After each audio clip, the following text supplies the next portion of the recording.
High বন্ধুরা, কেমন আছেন আপনারা? আশা করি খুব ভালো আছেন। তো আজকের ভিডিওতে জানাবো আমি যে কীভাবে আপনারা ঘরে বসেই আপনার মোবাইল দিয়েই আপনার ব্যাংকের ব্যালেন্স চেক করবেন, কোথাও না গিয়েই। তো কিভাবে করবেন, চলুন ভিডিও শুরু করা যাক। তো ভিডিও শুরু করার আগে একটাই রিকোয়েস্ট, যদি আমার এই চ্যানেলটা সাবস্ক্রাইব করে না রাখেন, প্লিজ একটু কষ্ট করে সাবস্ক্রাইব করে নেবেন। প্লে স্টোরটা ওপেন করে নেবেন। ওপেন করার আগে সার্চ করবেন, আপনারা সার্চ করবেন যে all bank balance inquiry check.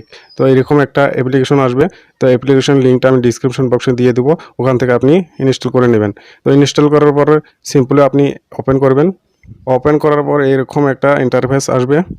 তো সিম্পলি আপনি স্টার্টে ক্লিক করবেন। তো স্টার্টে ক্লিক করার পর অ্যালাউ যাবে, তো অ্যালাউ দিয়ে দিবেন। ওপেন করার পর এরকম একটা ইন্টারফেস আসবে। তো আপনি কোন ব্যাংকের অ্যাকাউন্টের ব্যালেন্স চেক করবেন, সেই ব্যাংক আপনি এখান থেকে চুজ করে নেবেন। এখানে সমস্ত ভারতের যতগুলো ব্যাংক আছে সমস্ত ব্যাংক এখানে দেওয়া আছে। তো আপনি আপনার যেটা অ্যাকাউন্ট, যে ব্যাংকে অ্যাকাউন্ট আছে সেই ব্যাংকের অ্যাকাউন্টটা চুজ করে নেবেন। তো আমি আমার ইকো ব্যাংক, তাই ইকো ব্যাংক চুজ করে নিলাম।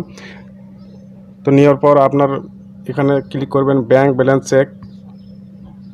তো এখানে অ্যালাউ যাবে, অ্যালাউ দিয়ে দিবেন। তো এখানে একটা নাম্বারে মিস কল দিয়ে দেওয়ার লাগবে। আপনি যদি মিনি স্টেটমেন্ট চান তাহলে এটা নম্বরে কল করবেন, আর যদি ব্যালেন্স চেক করতে চান তাহলে এটা নম্বরে মিস কল দিবেন। তো আমি দিয়ে দিচ্ছি। তো দেখুন কল লেগেছে। তো মিস কল দেওয়ার পর কিন্তু অটোমেটিক কলটা কেটে যাবে। যাওয়ার পর কিন্তু একটা মেসেজ এসে যাবে।